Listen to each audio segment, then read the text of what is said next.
Okay, by now most of you know that I will be out of work for another 3 weeks.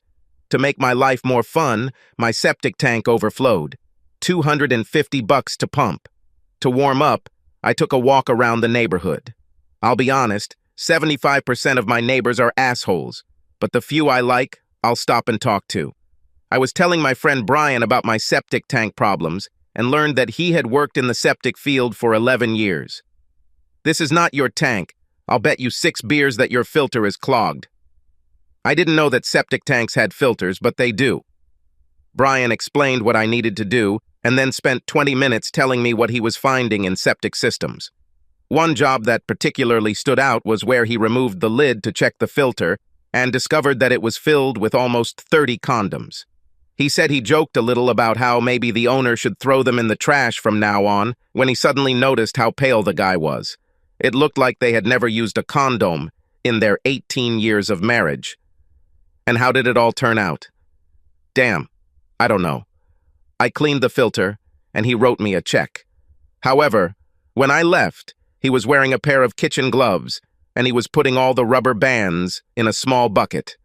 And we left. Well, isn't this wonderful? I thought, looking down. Beth ran into the living room screaming, saying the toilet had exploded. Apparently, this was the case. Knowing full well that Beth wouldn't do it, I cleaned up the bathroom, then went outside to check the drain plug.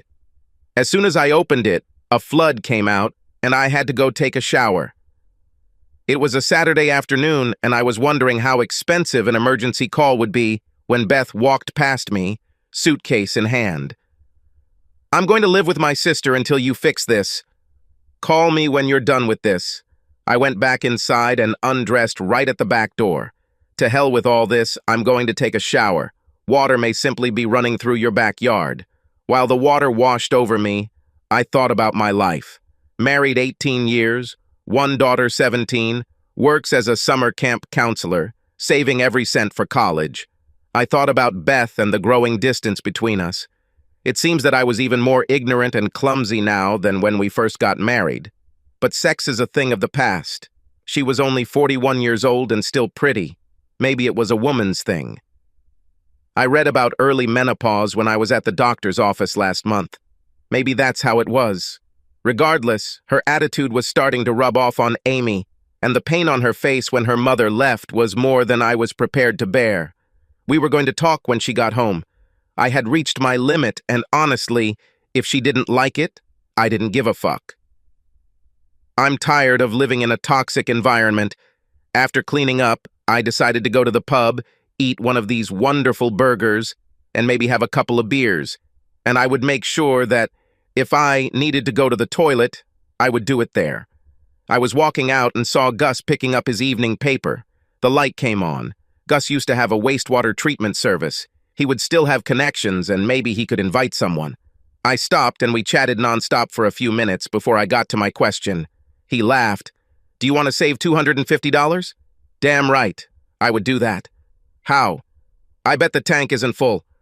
I think your filter is clogged. All you have to do is clean it. I'll tell you what. I'll come by tomorrow after church and show you how to fix it. I was so happy that I invited him and his wife to the pub. They spent the next 2 hours talking about the strange things they had pulled out of the sumps. I think his wife Mabel was a dispatcher, where he worked and would sometimes give him rides if nothing was going on. One woman lost her wedding ring and paid to have the entire tank filtered to find it, only to find it behind a plant on her counter.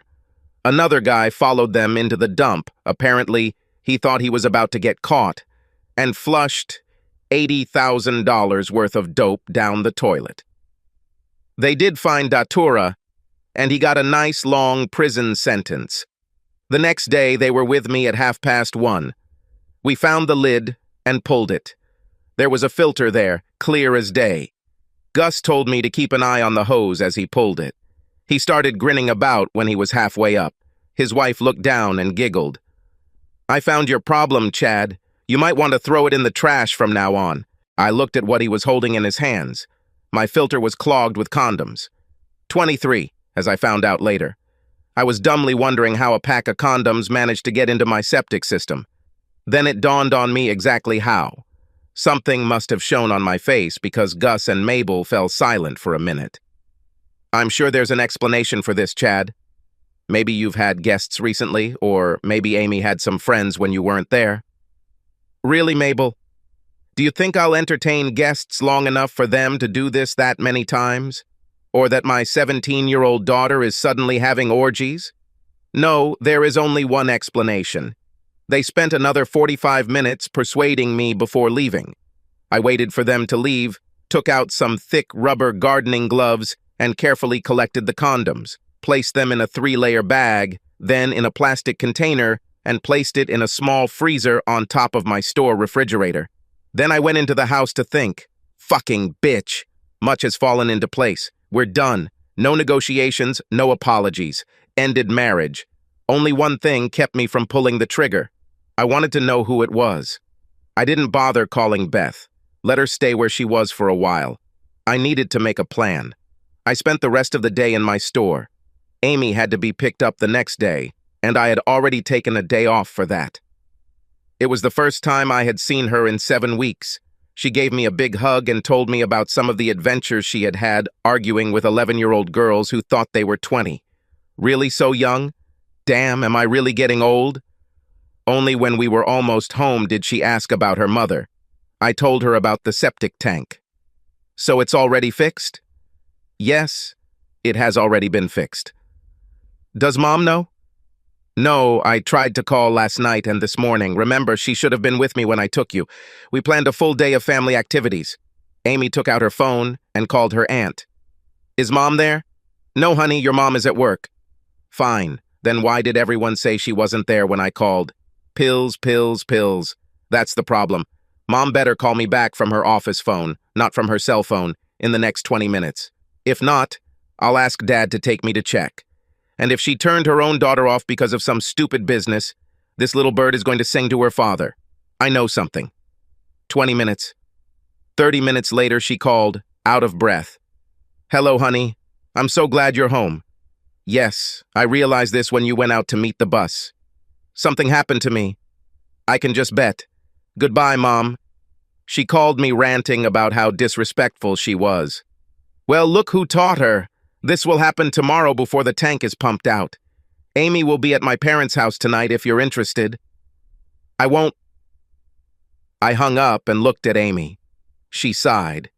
So you found out about it. What are you going to do? And before you get mad at me for not telling you, I found out about this at summer camp. Jenny, my best friend, had a cousin named Tony who has a boyfriend, Jack, who lives 3 doors down from us. He told Tony what he saw, who told Jenny, and Jenny told me. Well, then this is straight from the horse's mouth. This must be the gospel. Sarcasm doesn't suit you, at least in relation to your daughter. I was going to talk about this tonight. What are we going to do? You're going to graduate from high school, have a senior prom. You will most likely end up in a single-parent household. No matter how old you are, the judge will probably let you choose who you want to live with. I will respect your decision if this is your mom. Just tell me you won't cut me out of your life. What do you think? I think you're a pretty ignorant guy most of the time. Of course I will choose you. I could never manipulate her the way I can manipulate you. She spent so little time with us, even in the same house, that I bet she couldn't pick me out from the crowd. But what I really need to do right now is get rid of the taste of camp food in my mouth. I would kill for a decent pizza or a good burger. So if you want to get to the heart of your only child, do it through my stomach. I took her to a local pizzeria and watched as she destroyed 3/4 of a large meat lover's pizza with extra cheese. She sat back in her chair, burped, and asked me what I was going to do with her mother. She acted mature and tough, but I saw the little girl in her eyes. It must have been hard for us. I took her hand. Let me tell you, Andy, what my priorities are. First, I have to be absolutely sure that I'm handling this correctly. In the coming months, I need to figure out how to minimize the impact of divorce on you. Right now, you are the #1 person in my life. I want you to be as safe and happy as I can make you. A lot depends on how your mother reacts. I promise you that I will do everything possible so that you do not end up in the center of events. But, Pumpkin, if what I suspect is true, my marriage to your mother is over. It was a surreal conversation with our daughter, but I have always asked her to be involved in important family decisions since she was 14. Of course, there were some decisions she couldn't participate in, but I tried to involve her in everything else. When she was 15, we needed a car. Although my mother wanted a small sports car, she agreed with me in favor of an SUV. I ended up driving anyway, driving Tony and her friends around, and Beth got her own little car for the next year. It was I who taught her to think before making a decision and to consider all sides before giving advice. This benefited her, making her a natural leader and confessor for her group of friends. You need to figure out how to maintain the house, at least until I finish school. Then give it to her if it helps you financially. I'm going to state it anyway, right? The money will be there, won't it? I hastened to reassure her. Darling, there is enough money in your deposit to last the first 3 years. Even if your mother doesn't help, I'll have enough time to find the money to pay for your final year of school. I give you my solemn promise. We returned homey, and I left her to unpack and think. At this point, I only wanted to know 2 things about her mother. How soon could we get a divorce, and which asshole is she cheating on me with? In the end, it was quite simple. All the high-tech gadgets you can buy online can't compare to a good old camera trap. Well, maybe I misspoke. The camera traps I borrowed from my brother were state-of-the-art and, when activated, captured a 30-second video before taking photos. It gave you a timestamp and could be programmed to zoom in when activated. They even had audio recordings, but they were usually so far away from their subjects that they could barely pick up anything. It took a little brainstorming to figure out how to hide them, but with the help of my brother, I built 2 birdhouses, each hiding a camera. I hung one on a tree by the driveway that would activate whenever someone drove up, and the other on a pole, pointing directly at the front door. I didn't need to see them do bad things. It wouldn't matter anyway. She said something bland about putting up birdhouses at the end of summer, and I told her it was to let them air out, so the birds would think they were a natural part of the yard. Of course, I blew a lot of smoke. What the hell did I know about how a bird chooses a nest? She simply shrugged and ignored them. Here's how it worked. She worked for a company that had flexible hours, so 2 or 3 times a week she took 2 hours for lunch, working overtime or coming in early to get her work done. Her boyfriend must have worked there. She got home 30 minutes before him, grabbed a sandwich, and shed her clothes. He showed up, they had sex for about 30 minutes, then got dressed and left. She was returning to work, and he was killing time until his return. Sometimes he would stay at my house and drink 1 or 2 of my beers. Homemade beer that a friend supplied me with. I'm surprised I didn't notice this earlier. Maybe Tony was right. Maybe I really was ignorant. Childish as hell, but when I found out, I put all but 1 or 2 of the beers in the store refrigerator. They were the old-style bottles, with ceramic caps and rubber washers, about 24 ounces full. I would take the ones I left in the house, drink about a quarter of them, and cover them with fresh urine. Then I gave them a good shake and put them back. I would be grinning like crazy when I came home and found an empty bottle on the counter. I might make him sick, but did I really care? About once a week, I would take the lid off the septic tank and take out the condoms. They were busy little bees, averaging twice per session. No wonder she had no enthusiasm for me. Most of the time, she was completely satisfied. It took me 3 weeks of careful preparation, but everything was set up and ready to go. I wouldn't let Tony be there when this happened. No one deserved to see a parent humiliated the way I intended. I thought about inviting the neighbors, but then changed my mind. Instead, I set up 2 video cameras and started filming them. Brian had an old boombox that used cassette tapes. I placed it next to my dresser where it was barely visible. I tried to time it so that the boombox would go off right after they stripped naked. The cassette was launched. At first, the tape was blank until it hit the sounds I had recorded. I checked the speaker and it was loud. Boom! The sound of a shotgun and the sound of breaking wood. I went to Habitat and bought an old door, which I installed in the woods and shot. As soon as the shot rang out, they heard my scream. Very little of it was acting. I had a lot of pent-up rage, and I let it out. You lying slut! The shotgun fired again. I'm going to shoot what's digging between his legs. Then I'll push this shotgun into you and pull the trigger until it's unloaded. Here I am, bitch. I bet I've watched this scene 100 times and I still can't stop laughing.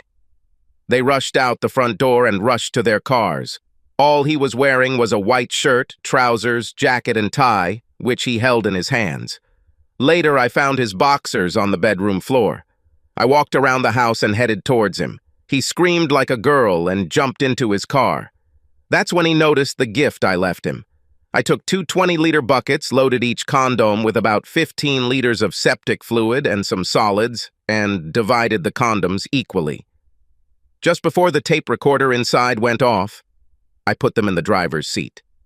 Serves this idiot right for leaving his car unlocked in an unfamiliar area. That still didn't stop me from kicking his ass. Beth ran out screaming. She was wearing a white blouse that she was trying to fit into. Naked breasts bounced wildly. At the same time, she was trying to pull up her brown skirt. Apparently, I got to them before they got down to business, or he didn't bother taking them off, but she was wearing a white thong. I've never seen her in a thong. Filling condoms into her car was easy. She locked her car religiously, even at home. But I had the key. She fumbled with her keys as I walked toward her before realizing the door was unlocked. She jumped inside, opened the door, and tried to start the engine. It took about 15 seconds for it to sink into her. Her skirt was still hiked up and her white thong was no longer white. I stood there taking pictures and laughing uncontrollably. I think it dawned on her what I did. She screamed at me, struggling to get out of the car. I slammed the door, almost hitting her leg. Don't even think about getting your shit-covered ass out. Better yet, keep going. I'm still removing the cap from the septic tank. I could carry you inside and close the lid. You could probably last an hour or two, doggy style, but eventually you'll get tired and just slide under the water. Now that I know all I have to do is change the filters, it may be another 20 years before I have to pump it.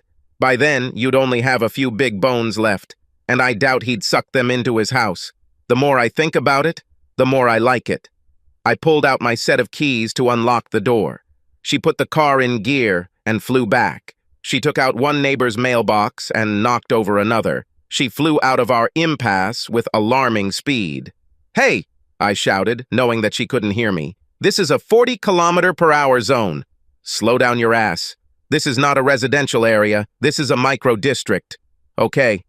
I was a big fan of Bill Cosby and Richard Pryor, until it was revealed what a twisted asshole Bill was in real life, and what kind of drug addict Richard turned into. This line was from an old comedy album my dad had. I can't remember who exactly said this.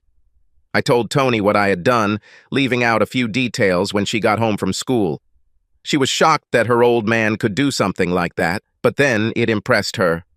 And people wonder where I got my personality from. It's simply priceless.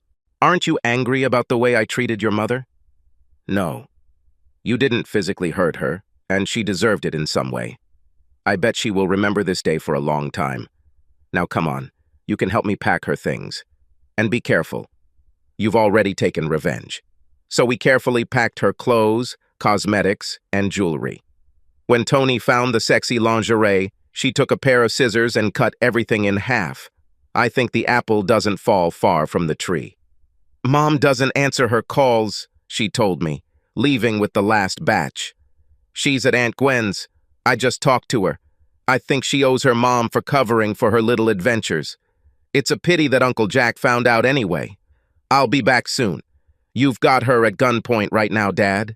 You might want to think about changing the locks tomorrow.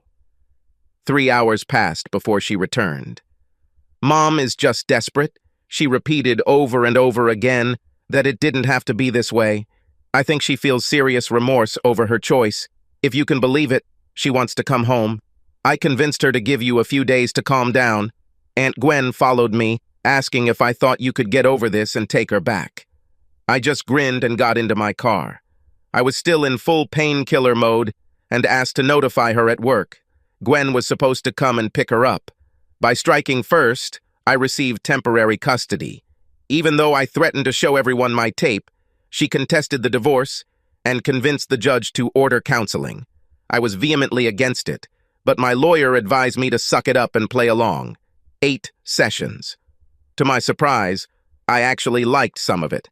The woman we were visiting was our age, moderately attractive, and well-built. I noticed that she didn't have a ring. At the very first meeting, she asked us what we hoped to get from these classes. Beth went first. I want my husband and daughter back. I want to come home and restore our marriage. I kept a calm expression on my face. Then it was my turn.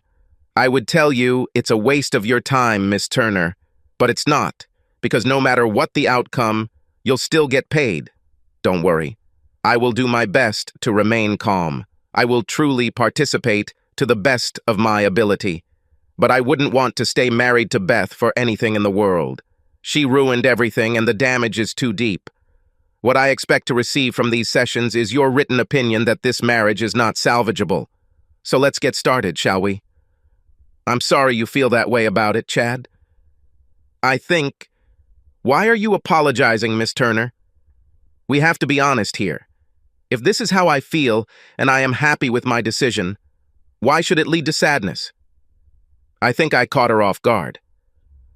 Well, I mean, I'm here to help you find your way, talk about your difficulties, and see if we can resolve them. Miss Turner, really? I'm not lost. I don't need help finding my way. My path is clear, and I see only one chain of footprints on it. I already have my solution. As far as I understand, you are here to try to force me to accept an alternative that I find completely unattractive and impossible. I'm here to tell you that you're peeing in the wind. But hey, I pay for these sessions. I should at least get some entertainment value out of them. By all means, continue. I got to her. Chad, Mr. Jones, you know that I have to report to the judge. If you refuse to cooperate or don't participate, it could work against you. Am I refusing to cooperate? I think I'm being very proactive. I did almost all the conversations here. And, Ms. Turner, I don't respond well to threats, veiled or otherwise. This is one of the reasons I tape these sessions. I put my little voice recorder, which had been working all this time, on the table. Mr. Jones, you are not allowed to tape these sessions. Why not? You can, but I can't. As the person who pays the bills, I have the right to be assured that I am paying what I deserve. I won't let you do this. And now, I stood up, picking up my recorder. We're done, Miss Turner. Tomorrow I will officially ask for another therapist if I can get to the judge. I'm sure this post will play an important role in his decision. I wish you a pleasant evening. I left both her and Beth with their mouths open.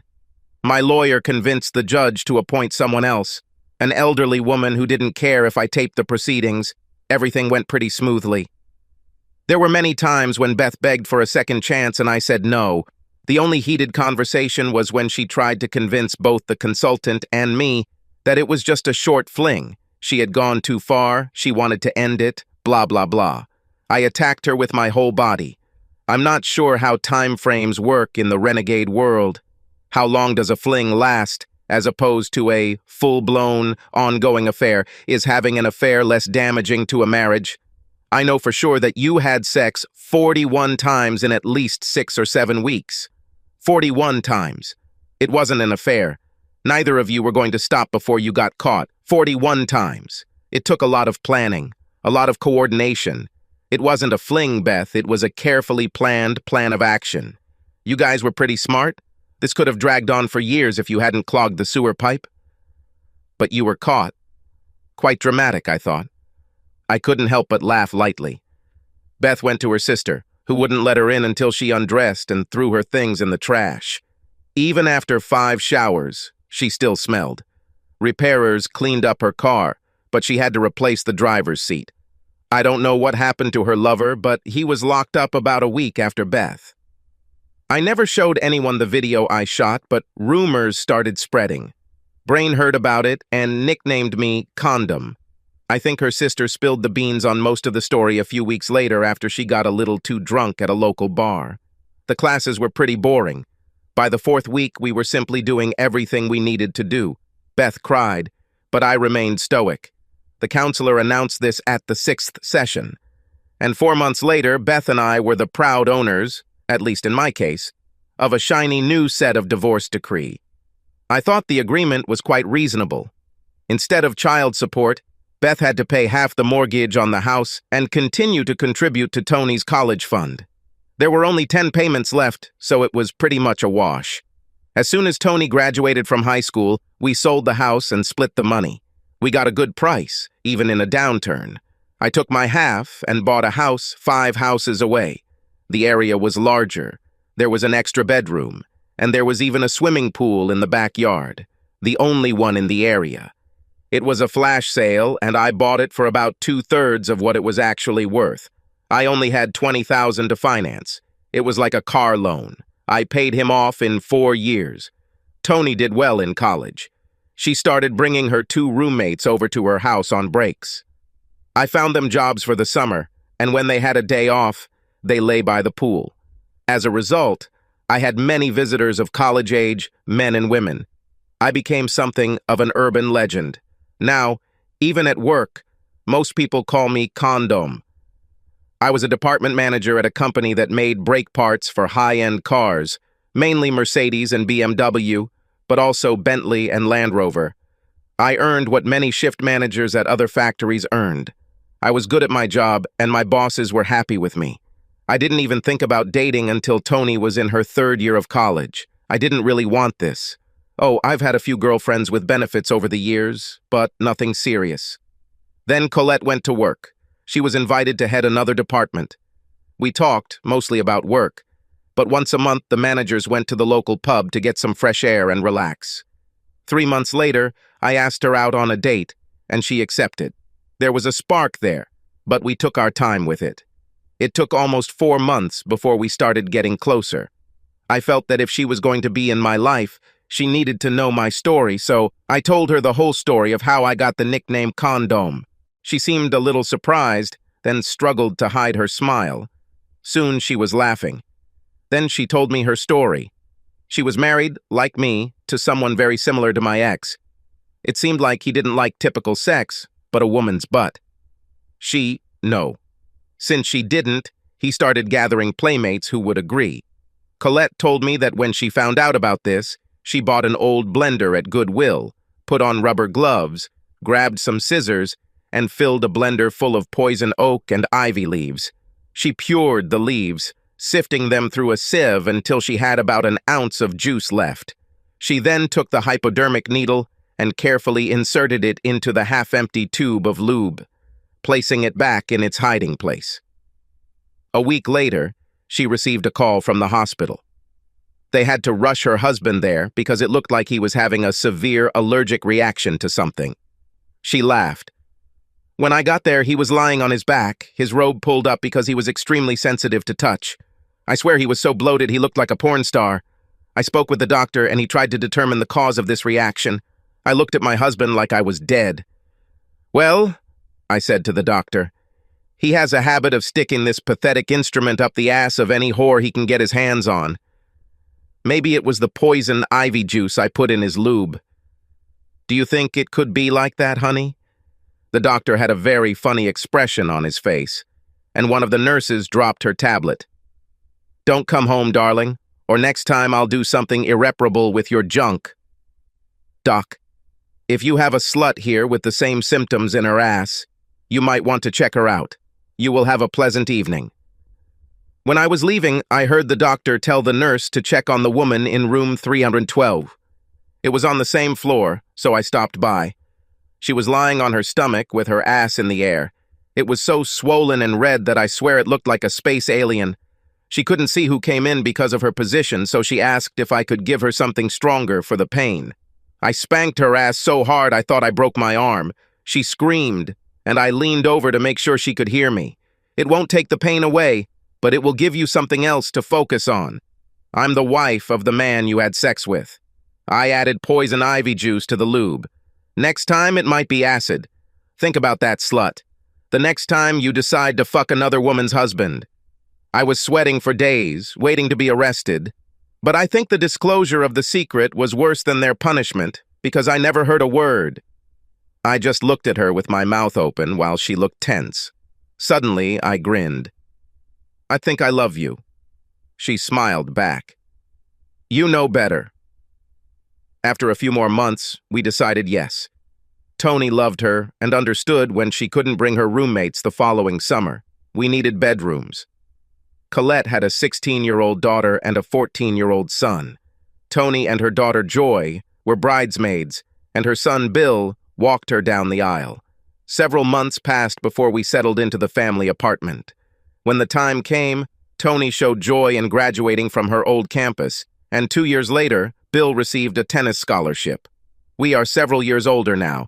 The children came here for our 15th wedding anniversary. Tony is married and has 2 children. Joy has 3 children, Bill has a wife, and their adopted daughter. The grandchildren splashed in the pool. The children watched them and prepared food. We just sat there like honored guests. From where I'm sitting, I can see a small decoration on the fence. Colette was quite a talented artist, and she painted accents on our mailboxes, birdhouses, and fences. The one I was looking at was so tiny it was barely noticeable. An inflated condom with poison ivy curling around it. Reminder, she says. We never needed it. As for what happened to Beth, who cares? Subscribe to our channel so that your second chaff doesn't cheat on you, and go ahead and listen to the next story, because this story is nothing compared to the next one.